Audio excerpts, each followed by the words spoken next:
누가복음 6장 45절에 있는 말씀을 보시면은 선한 사람은 마음에 쌓은 선에서 선을 내고 악한 자는 그 쌓은 악에서 악을 내나니 이는 마음에 가득한 것을 입으로 말함이니라. 여러분, 선한 사람은 선한 게 나오게 되어 있죠. 또 악한 사람은 또 악한 것이 아무리 말을 뻔지르게 잘 해도 결국은 행동이 그렇게 나올 수밖에 없습니다. 오늘은 사무엘하 14장과 15장에 있는 말씀을 중심으로 엇갈린 운명이다, 이렇게 제목을 붙여봤습니다. 여러분, 운명이 뭐죠? 운명? 사실 우리는 운명이라는 말을 잘 쓰지도 않고 쓰는 것을 좋아하지도 사실은 않습니다. 우리가 보통 이제 하나님 섭리를 많이 이야기하기 때문에 마치 운명이라고 하면은 이미 정해진 것 같은 그런 느낌이 들죠. 이것을 영어로는 fate 또는 destiny 그리고 이제 doom 이런 말을 씁니다. 이 fate하고 destiny는 조금 달라요. 이 doom이라고 하는 것은 주로 어떠한 파멸이나 불행으로 치닫는 의미로 이제 많이 쓰이죠. 그래서 doomsday라든지 그런 말을 많이 쓰는데, 이 destiny는 자기가 어떤 일을 해요. 자기가 씨를 뿌립니다. 그러면은 그것이 거둬지는 거. 그것이 이제, 그러니까 어떻게 보면은 그 일을 자초했다고 볼 수가 있죠. 그것이 이제 destiny고, fate는 조금 다른데, 이 fate는 우리나라 말로 아마 숙명에 가까운 말인데요. 이것은 자기가 어떻게 할 수가 없는 겁니다. 숙명. 그래서 이 fate와 destiny가 약간 다르고 doom이라는 말을 씁니다. 한자어죠, 이것이. 이게 옮길 운자죠. 그리고 명령할 때 목숨 명이라는 그런 뜻인데, 그냥 이 단어적인 표현을 보면 인간을 포함한 우주 일체를 지배한다고 생각되는 초자연적인 힘이다. 그것을 이제 운명이라고 생각하고요. 그리고 두 번째 이제 사람들이 많이 생각하는 것이 바로 앞으로의 어떠한 존망, 존재하느냐 없어지는 존망이나 또는 생사에 관한 이 처지를 갖다 이제 운명입니다. 여러분, 콜튼교회 오늘 다 나오셨는데 이것은 운명적인 만남입니까? 하나님께서 이제 섭리하셔서 우리가 한 가족으로 묶어주시고 또 함께 예배하고 있는데요. 사무엘하 14장 우리 성경을 가지신 분들은 자기의 성경을 펴시고 한번 같이 보시겠습니다.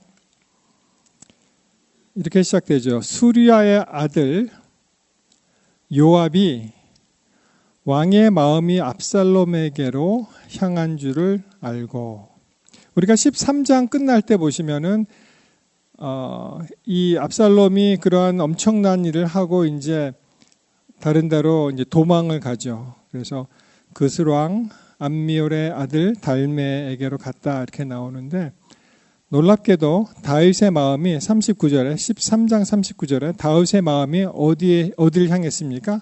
압살롬에게 향했습니다. 암논은 이미 죽었지요. 그리고 이제 좀 그런 아들이긴 한데 그래도 그 압살롬에 관한 그런 다윗의 연민이 있었습니다. 그것은 이제 수리아의 아들 요압이 알고 어떻게 했다는 것입니까? 드고아의 사람을 보내서 거기서 지혜로운 여인 하나를 데려다가 그에게 이르되, 자, 이제 요청하죠. 너는 상주가 된 것처럼 상복을 입고 기름을 바르지 말고 죽은 사람을 위하여 오래 슬퍼하는 여인과 같이 하고, 그 다음에 누구를 만납니까? 왕께 들어가서 그에게 이러이러하게 말하라. 그리고 그 할 말을 요압이 이 드고와 여인에게 넣어줍니다. 이렇게 이야기를 하라. 여러분, 이게 가상의 이야기예요. 마치 다윗이 그 11장에서 나오는 그런 엄청난 사건을 경험하고 12장에 그 나단이라는 선지자를 통해서 그를 질책할 때 이야기를 하죠.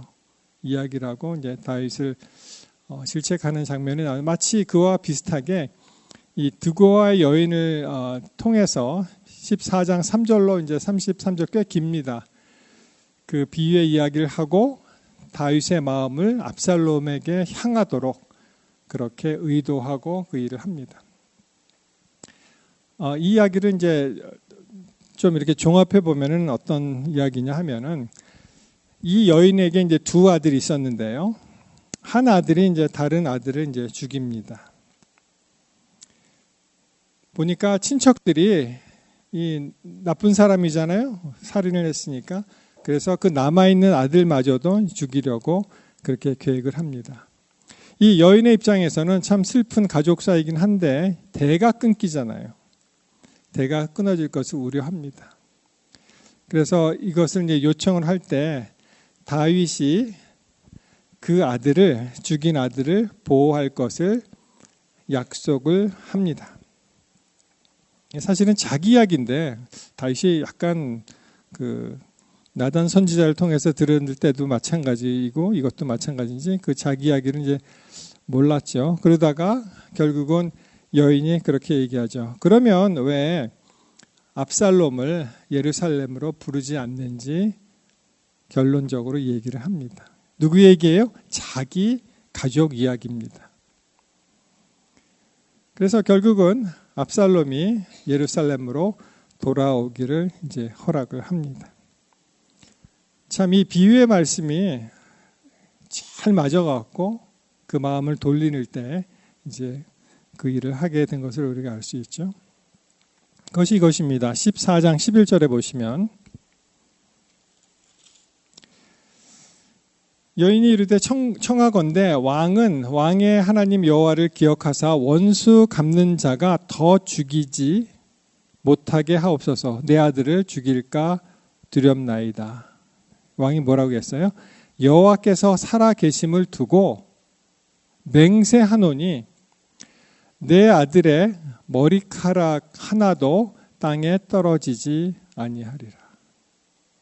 여러분, 이 다윗이 어떻게 이렇게 예언자적인 이야기를 했는지 모르겠어요. 결국은 압살롬이 죽게 되죠. 근데 결정적으로 어떠한 죽음을 맞이합니까? 머리카락하고 관련이 있죠. 머리카락 하나도 땅에 떨어지지 아니하리라 했는데 결국은 이제 압살롬이 나중에 살펴보겠습니다만 이제 그런 일을 당하게 됩니다. 그리고 이제 결국은 이 압살롬이 다시 예루살렘으로 돌아왔는데 38절에 보시면은 3년 만에 이제 돌아온 것이죠. 그리고 이제 13장 38절입니다. 그 다음에 이제 결국은 돌아왔는데 왕이 만나주지를 않는 거예요. 이태 동안 28절 14장 28절에 보시면 압살롬이 이태 동안 2 years 예루살렘에 있을 때 왕의 얼굴을 보지 못하였다. 그래서 이제 압살롬이 또 다른 계략을 꾸며서 요압을 통해서 왕을 이제 만나도록 그렇게 합니다. 그것이 이제 14장이 끝나고 15장에는 이제 본격적으로 이제 압살롬이 반역을 저지르는 그런 일이 나옵니다. 15장 처음에 이제 보시면 이 압살롬이 임금의 흉내를 냅니다. 그래서 여러분 솔로몬 왕 유명한 그 사건 아시죠? 재판하는 장면. 그래서 이제 때때로 이제 왕이 그런 심판하는 일을 하였었는데 여기 보시면은 이 압살롬이 사람들이 이제 쭉 오면은 왕에게 가지 않고 자기가 그것을 실행함으로 사람들의 이제 마음을 사는 이야기가 이제 나와 있죠. 그러다가 이제 왕한테 가서 뭐라고 얘기합니까? 내가 소원한 것이 있다. 그렇죠? 8절에 나를 예루살렘으로 돌아가게 하시면 내가 여호와를 섬기리이다. 그렇게 얘기하면서 이 사람이 그 전절에 보시면 헤브론으로 가서 그 소원을 이루게 해달라고 얘기를 합니다. 근데 그 소원이 뭐였어요? 알고 봤더니 10절에 보시면은 이에 압살롬이 정탐을 이스라엘 모든 지파 가운데 두루 보내 이르기를 너희는 나팔 소리를 듣거든 곧 말하기를 압살롬이 어디에서요? 헤브론에서. 헤브론은 다윗이 맨 처음에 왕이 된 곳이잖아요. 거기가 기름 부음을 받은 곳인데 헤브론에서 왕이 되었다 하라 하니라. 그가 왕위 이제 선언을 합니다. 자, 여기서 이제 엇갈린 운명이 시작되는데요. 다윗도 그렇고 압살롬도 그렇고 이 막중한 시대에 어느 줄을 서느냐에 따라서 이제 운명이 갈립니다. 내가 다윗 라인에 설 것이냐, 아니면 지금 떠오르는 태양과 같은 압살롬에게 갈 것이냐. 그 중에 한 사람이 이제 12절에 보시면은 아히도벨이라는 아주 유명한 그 책사가 있었습니다. 아히도벨이 누구인지 아시죠? 아마도 아히도벨이 압살롬의 반열에 그쪽으로 가게 된 결정적인 이유 중에 하나는 아마도 같은 사람으로 이 성경학자들은 예상을 하는데 밧세바와 관련이 있죠. 밧세바가 이제 손녀 딸이기 때문에 그렇기 때문에 여기 보시면은 제사 드릴 때 압살롬이 사람을 보내 다윗의 모사 길로 사람 아히도벨을 그의 성읍 길로에서 청하여 온지라.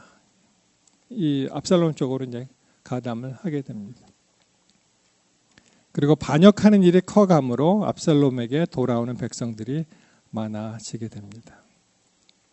여러분 잠깐 도표를 설명해 드리면은 자 다윗과 압살롬의 관계에 있어서 왕이죠. 다윗이 현재 통치하는 왕이었고 압살롬은 그 왕위를 찬탈하려는 그런 아들이었습니다.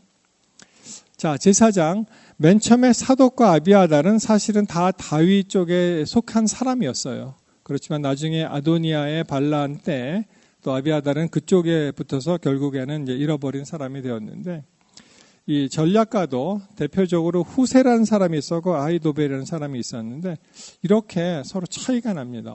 이러한 막중한 일이 일어났을 때 과연 내가 어느 라인에 어느 쪽 줄에 서느냐 하는 것이 그들의 생사에 달린 운명을 결정하게 되었습니다. 자, 사무엘하 15장 24절에 보시면 이제 제사장이죠. 보라, 사독과 그와 함께한 모든 레위 사람도 하나님의 언약궤를 메어다가 하나님의 궤를 내려놓고 아비아달도 올라와서 모든 백성이 성에서 나오기를 기다린다.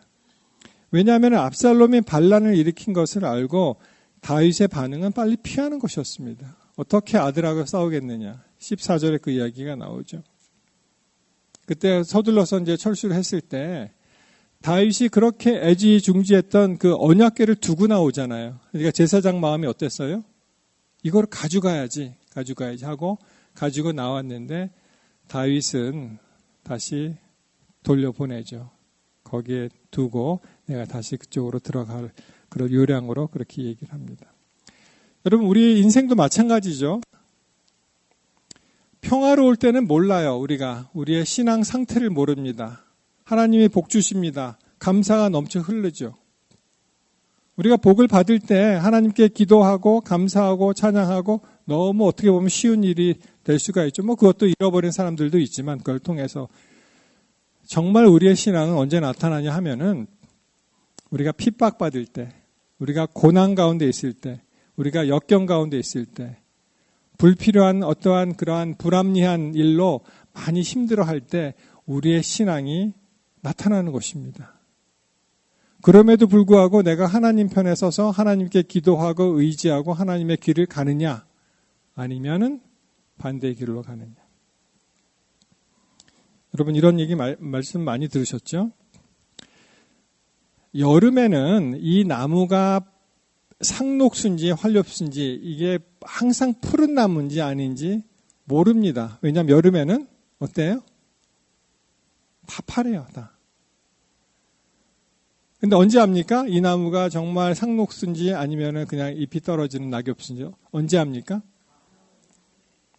어떻게 잘하세요? 우리 성도님들은 가을이 빨리 오기를 기다리시는 것 같아요. 요새 너무 따뜻해요. 그렇죠? 막 100도가 넘어갑니다. 맞습니다. 가을이 오고 겨울이 오면 우리의 신앙 상태가 어떤지 극명하게 나타나죠. 그래도 여전히 하나님을 붙드는 그런 상록수와 같은 나무이냐, 아니면은 다 벌거숭이가 되는 나무이냐, 그 어려움을 지나갈 때 우리가 알 수가 있습니다. 여러분, 이 말씀이 예언의 신에 있을까요? 있습니다. The Great Controversy, 각시대 대쟁투에 이제 보시면은 When the testing time shall come, 이제 시험하는 시련의 날이 이르게 되는데 Those who have made God's word their rule of life will be revealed. 무슨 말이에요? 그렇게 어려운 시절이 있을 때 그들의 생애의 법칙을 하나님의 말씀은 그들의 생애의 법칙으로 삼은 자들이 나타날 것인데 여름에는 상록수와 다른 나무를 뚜렷하게 구분할 수가 없지만 어떻게 돼요?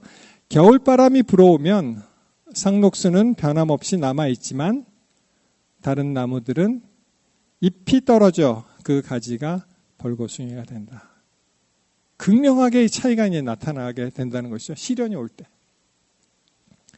자, 계속 이렇게 말씀이 진행됩니다. 이와 같이 지금은 마음이 거짓된 신앙 고백자들을 진정한 그리스도인과 구별할 수 없다.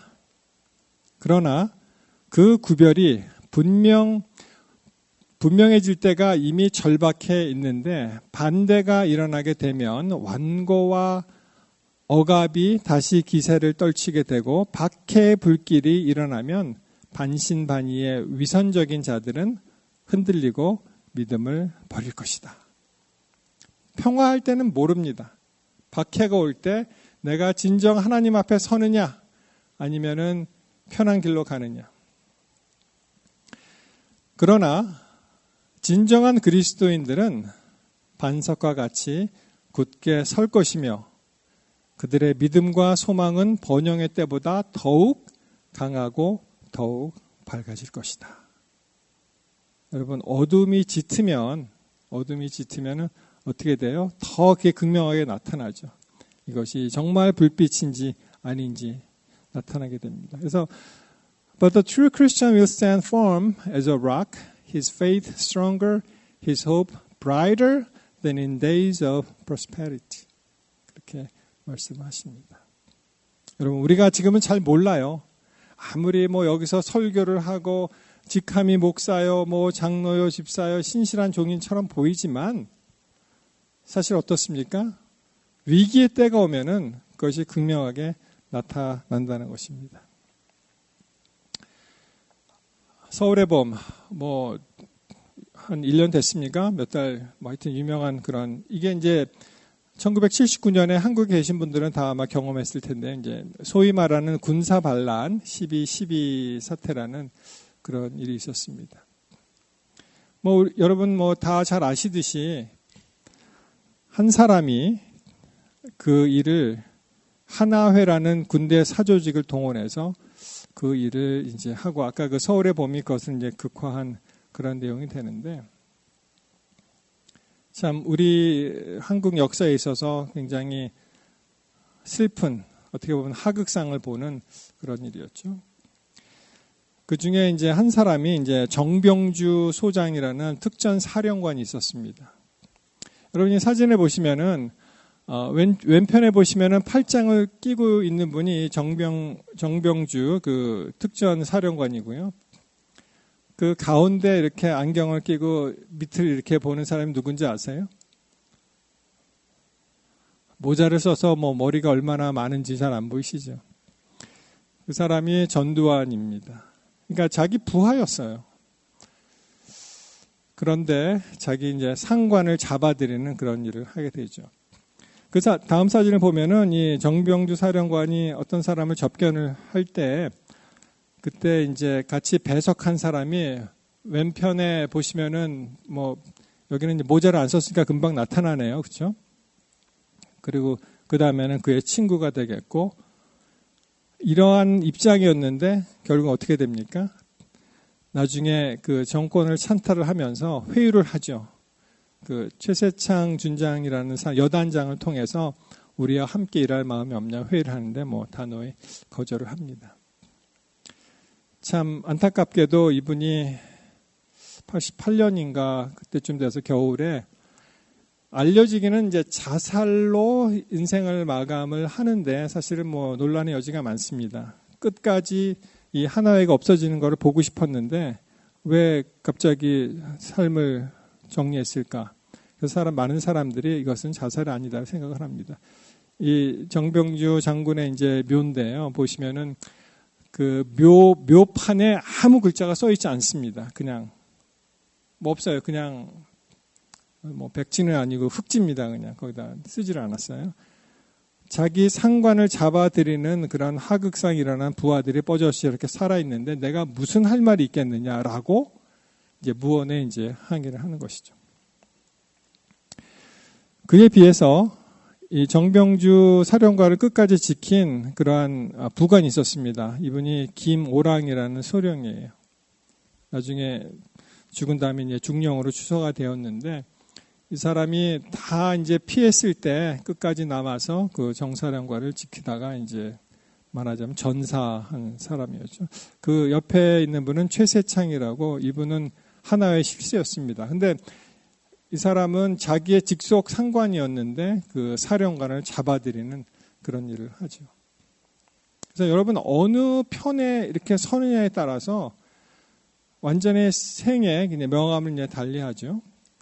다시 이 사진은 그 김오랑 소령의 그 사진인데요. 그 옆에 있는 백용옥 여사는 또 너무 충격을 받아서 이제 실명을 하게 되고 또 그 사건이 일어난 지 거의 한 10년이 지날 즈음 돼서 실족사로 밝혀지는데 그것도 이상해요. 그것도 왜 갑자기 실족을 했냐. 자기 집에서 그것도. 그래서 뭐 여러 가지 뭐 음모와 뭐 여러 가지 사건이 있습니다. 여러분 또 그 장태환이라는 장군 들어보셨죠? 수경 사령관이었는데 이분도 이제 이 말하자면은 하극상의 군인과 맞서서 싸운 인물이었는데 얘기를 들어보니까 아버지가 자기 아들이 이렇게 된 것을 알고 그리고 곡기를 끊고 생을 마감합니다. 아들이 서울대학교 다니는 아들이 있었는데 자기 집에 닥친 불운을 비관해서 이 아들이 선산에 가서도 자살을 해요. 생을 마감합니다. 그러니까 완전히 이번 사건으로 인해서 집안이 완전히 그 멸문지와 같은 그러한 일을 이제 당하게 됩니다. 그 옆에 있는 분은 이제 장세동이라는 분인데 이분 뭐 잘 아시죠? 끝까지 뭐 전두환 당시 대통령의 의리를 지키고 나중에 투옥되고 막 이럴 때도 끝까지 자기의 그것을 지키는 그런 사람인데 사실은 이제 반역에 물으셨죠. 제가 왜 이런 말씀을 드리냐 하면은 여러분 한번 생각해 보세요. 우리가 살아가는데 달콤한 유혹이 옵니다. 그것을 잘 피하고 선택을 이렇게 하면은 우리에게 이제 비단길이 깔리는 거예요. 비단길이. 예를 들어서 이제 당신이 하나님 믿는 것을 그만두고 나하고 이제 회의를 받아서 나하고 같이 한다면은 모든 보상을 다 줄게 했을 때 우리는 정말 어떤 선택을 할 수 있었을까? 만약 이 12.12 사태에 우리가 당사자였다면 나는 과연 반란군을 진압하는 쪽에 정의롭게 쓸 것인지 아니면은 그냥 쉽게 인생을 살아갈 것인지 굉장히 중요한 질문이 아닐 수가 없습니다. 여러분 인간이 그 다른 영장류와 다른 점을 아십니까? 인간이 다른 예를 들어서 침팬지하고 사람이 유전자가 99%가 같다는 거예요. 근데 침팬지는 결코 사람이 될 수 있을까요? 없을까요? 없습니다. 많은 사람들이 이 얘기할 때 그 프리프론탈 로브라고 해서 이 전전두엽 얘기를 많이 합니다. 전전두엽. 그것이 이제 굉장히 중요한 역할을 한다. 그렇게 얘기를 해요. 뭐 복잡합니다. 이 전전두엽도 뭐 찾아보니까 뭐 배내치기 있고 배외치기 있고 복외치기 있고 복내치기 있고 뭐 복잡한 그런 학술 용어가 많이 나오는데요. 인간이 다른 영장류와 비교가 되는 결정적인 것이 있는데 이 전전두엽에 있는 미세 악교세포라는 것이 있습니다. 마이크로글리아라는 것이 있는데 이것이 하는 일이 뭐냐면은 인간에게는 언어 중추를 사용하는 FOXP2라는 유전자가 있고요. 뭐 우리 인간만이 이렇게 자연스럽게 대화를 할 수가 있잖아요. 그리고 이 유전자는 또 뇌를 보호하고 유지를 합니다. 그리고 감각 뉴런이라고 있는데요. 센서리 뉴런. 이것은 다른 영장류에 비해서 훨씬 풍부하게 인간에게 존재를 하고 그리고 감각 처리 방식과 인지 능력에서 차이가 있다는 것입니다. 그러니까 동물은 동물이에요. 아무리 유전자가 99%가 같아도 이러한 하나님께서 특별히 인간에게 불어 넣어주신 이 전전두엽, 그것이 이제 우리가 신앙생활을 하는 그것도 이제 많이 관련이 됐다고 많이 들으셨죠? 이 전전두엽이 하는 일이 이런 것입니다. 충동을 억제하고요. 장기적인 계획을 세울 수가 있고 도덕적인 판단을 하고 그 다음에 결과를 예측할 수 있습니다. 그것이 인간만이 할 수 있는 그런 것이 되겠죠. 이 전전두엽이 약화되거나 무시되면 어떤 일이 벌어집니까? 순간 감정, 분노와 복수심에 따라서 행동을 합니다. 그래서 여러분 혹시 주위에서 어떤 사람이 갑자기 화를 확 내거나 막 이렇게 급하게 변하는 사람이 있으면은 좀 이해해 주시기 바랍니다. 저분은 전전두엽이 조금 약화되었거나 굉장히 좀 약하구나라고 생각하시면 됩니다.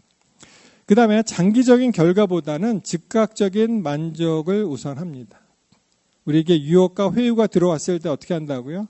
정말 이 설탕물을 맛본 사람이 그 설탕을 선택하듯이 그것이 파멸로 가는 것을 인지 못하고 즉각적인 만족을 이제 우선을 합니다.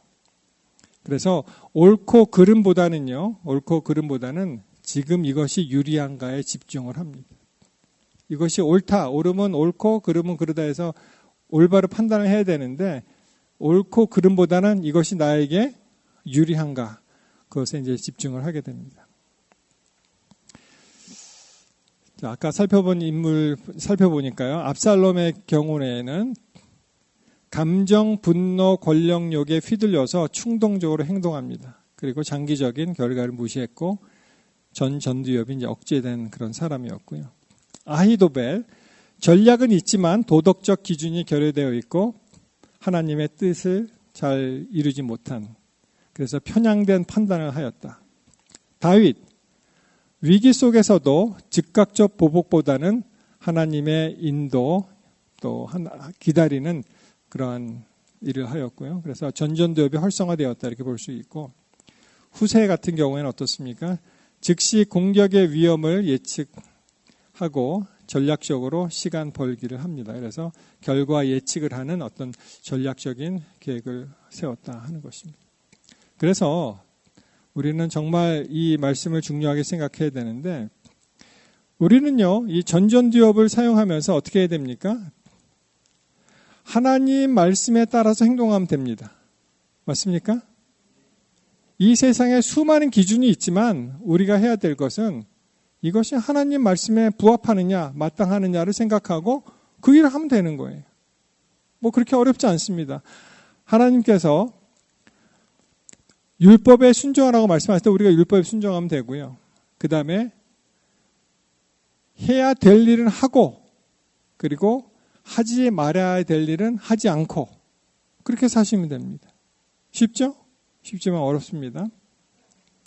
그리고 내 생각이 아니라 누구의 뜻대로 행동한다?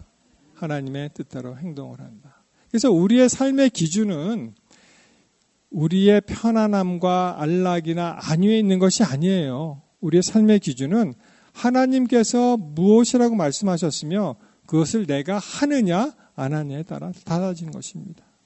그것이 완전히 우리의 운명을 바꾸게 되는 거죠.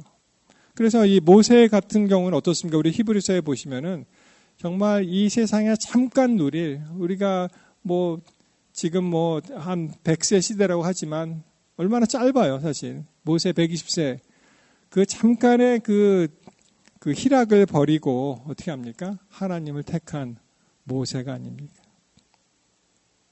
우리가 참 말로는 쉽게 하지만 그것이 필요한 거죠. 이 전전두엽에 어떻게 해야 돼요?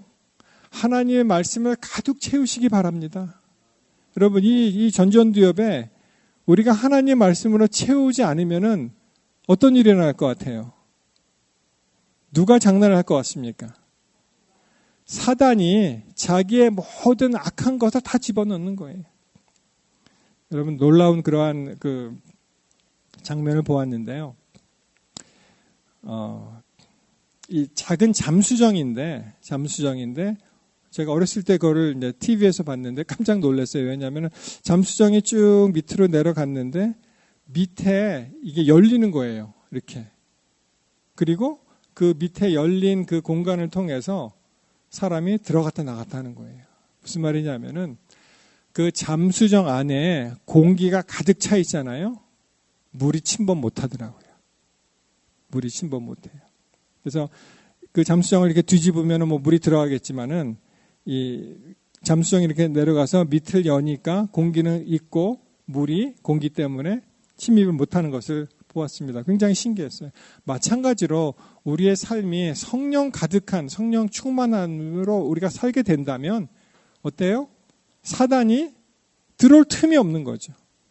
그래서 그걸 우리가 지켜야 됩니다.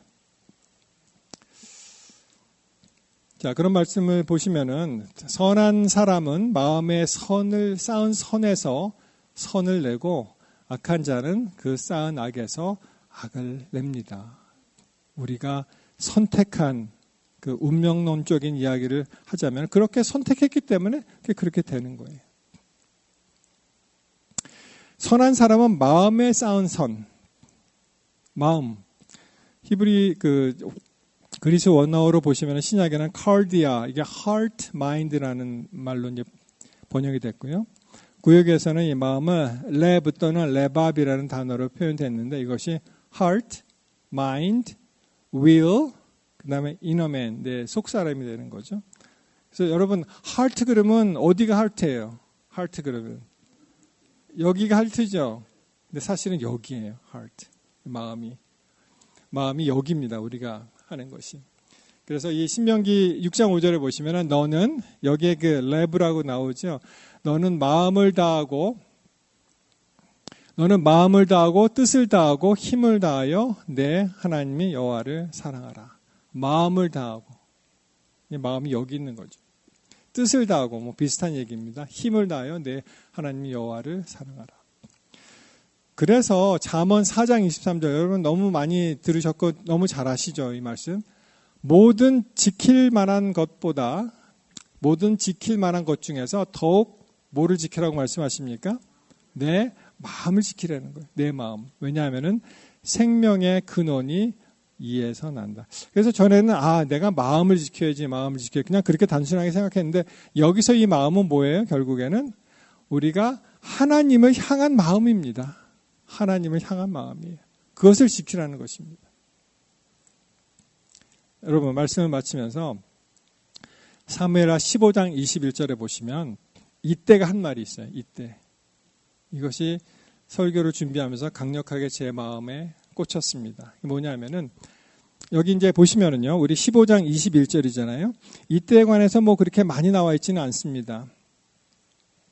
19절에 보시면 왕이 가드 사람 이때에게, 그러니까 어떤 용병 같은 사람이 아닌가 싶어요. 이스라엘 사람도 아니에요. 가드 사람 이때라고 나오는데 이때가 왕께 대답하여 가로되 뭐라고 얘기합니까?